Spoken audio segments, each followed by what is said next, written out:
What's going on? It's Brother Jay again, and I'm back with another thought of the day. And today, my thought of the day is rare mood. I'm in a rare mood. I mean, truthfully, I'm in a good mood. You know what I'm saying? I'm not saying that's rare, but it's rare what I'm feeling right now, which is that this. I heard an old school song that I haven't heard since the fucking 80s. And to give you the backdrop, you know what I'm saying, on the song I'm talking about, back in the 80s, they had this TV series called Miami Vice. Okay? And Phil Collins made a couple songs, you know what I'm saying, that was impactful with that one, you know what I'm saying, which is like the first the first pilot season had the In the Air Tonight, you know what I'm saying? Or In the Air, yeah, Tonight, you know what I'm saying? And around I want to say the third season, he came out with the most impactful song, which is called Long, Long Way to Go. Now, the reason why that song is impactful for me, I'm saying, because in the 80s, I'm saying, I was like, shit, every bit of, you know what I'm saying, between 12 and 14 ish. You know what I mean? But that song was deeper than a motherfucker. And the crazy part is that's not his like most popular song. You know what I'm saying? He got shit like Susudia and all these other songs, stuff like that, you know. But to me, even In the Air Tonight was deep as a motherfucker, but to me, Long, Long Way to Go touched me deeply. Primarily because of the episode of Miami Vice, saying which was that Tubbs was saying, was having sexual interludes, you know what I'm saying, with the head drug dealer that killed his brother's daughter.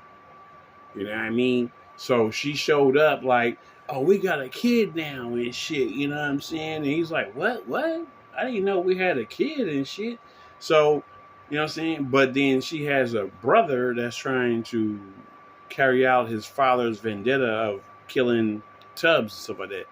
So the song came at the end of that episode where, you know what I'm saying, she was in the car and shit, you know what I'm saying? And she was like, no, don't get close and shit like that. He's trying to kill us both and shit.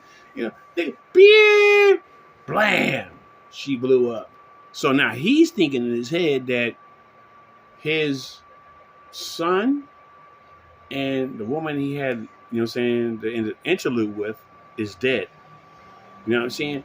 So while he's burying her, you know what I'm saying, the son sent him flowers and shit at the funeral. I was like, oh, that's some cold shit.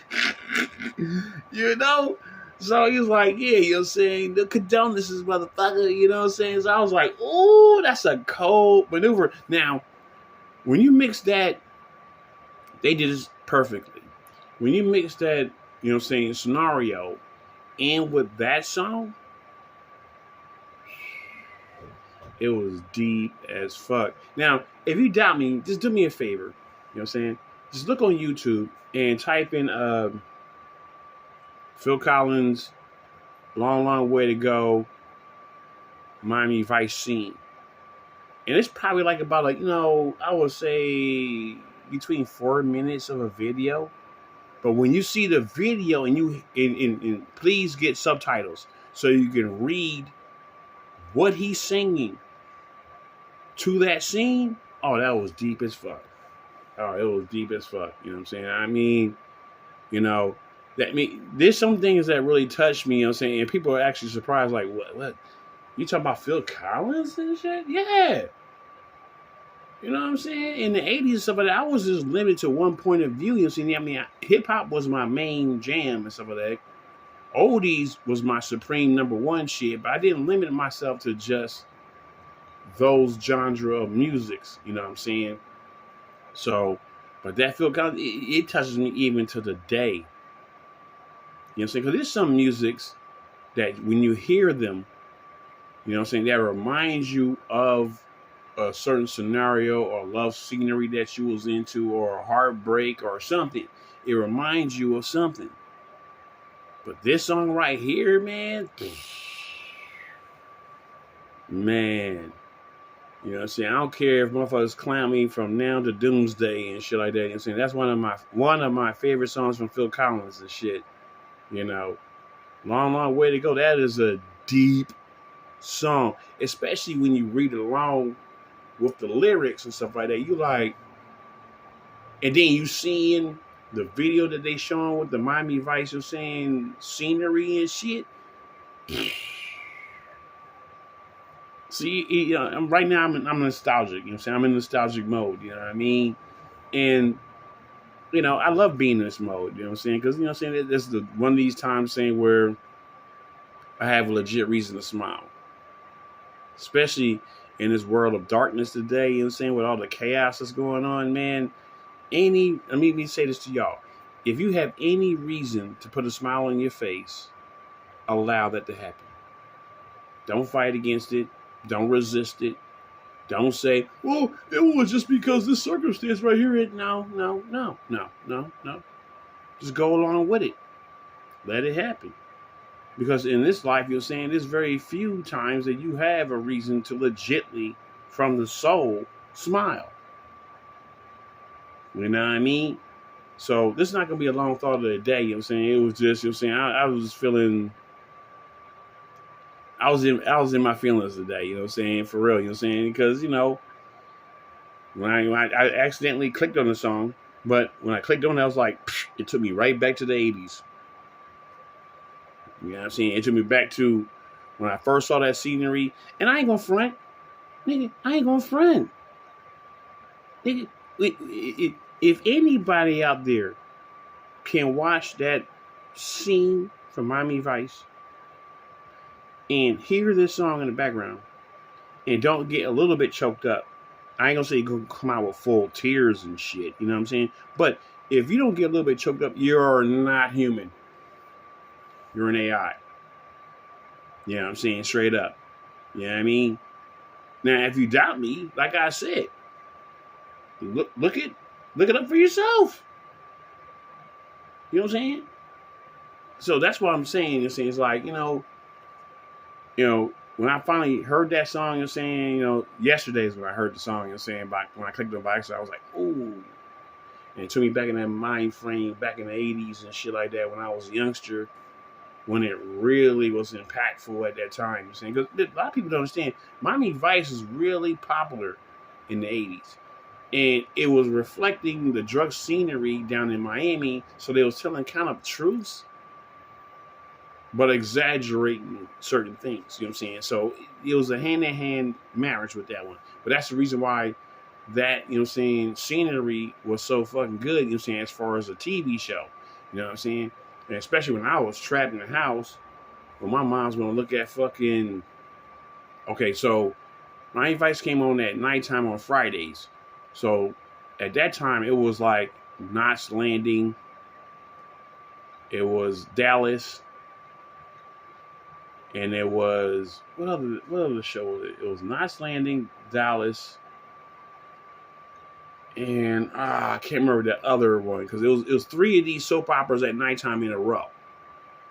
You know what I mean? You know what I'm saying? So if I was lucky, and she got, you know what I'm saying, inebriated and passed the fuck out, I was able to watch Miami Vice. But if she didn't, assed out. You know what I mean?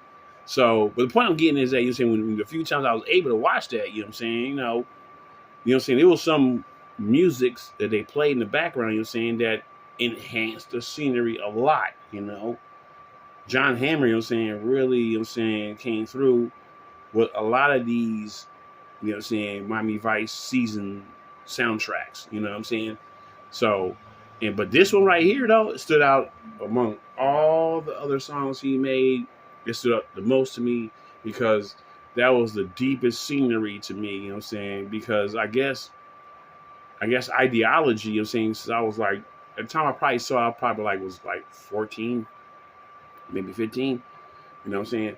And the ideology that he cared about this woman and she said, fuck it, you killed my dad, or you was responsible for killing my dad, so let me bounce. You know what I'm saying? That was in season, I want to say season 1. You know what I'm saying? But it was like the 6th episode or something like that. You know what I'm saying? Or 7th. You know what I'm saying? He made love to her. They thought they was romantic. She found out that, he was a cop and stuff like that. She bounced. Then around season 3 is when she returned and said, look, I got a kid, nigga. And he was like, what? So now, when you familiar with Tubbs's, background, because you've seen all these other episodes in between there, you develop that understanding of the character of who he is. You know what I'm saying? So to find out, at the end of that episode, that her own brother, strapped her up into a car and tied her to a bomb and shit like that. And when he walked up, she was trying to prevent him from getting blown up with her. So she sit up here and tore off the fucking tape of her hands and hit the horn, and the car blew up. He thought his kid and her blew up at the same time. So then all of a sudden this song comes on, nigga, while he's at her funeral. Nigga, that was deep. That was deep. I know I sound corny right now. Fuck it. I don't care, man. You know what I'm saying? I can't go hard every day. You know what I'm saying? I got to have corny moments. And this is one of them. You know what I mean? So either way, you know what I'm saying? I mean, if you look at the video yourself, you'll understand where I'm coming from with it. So on that note, deuces.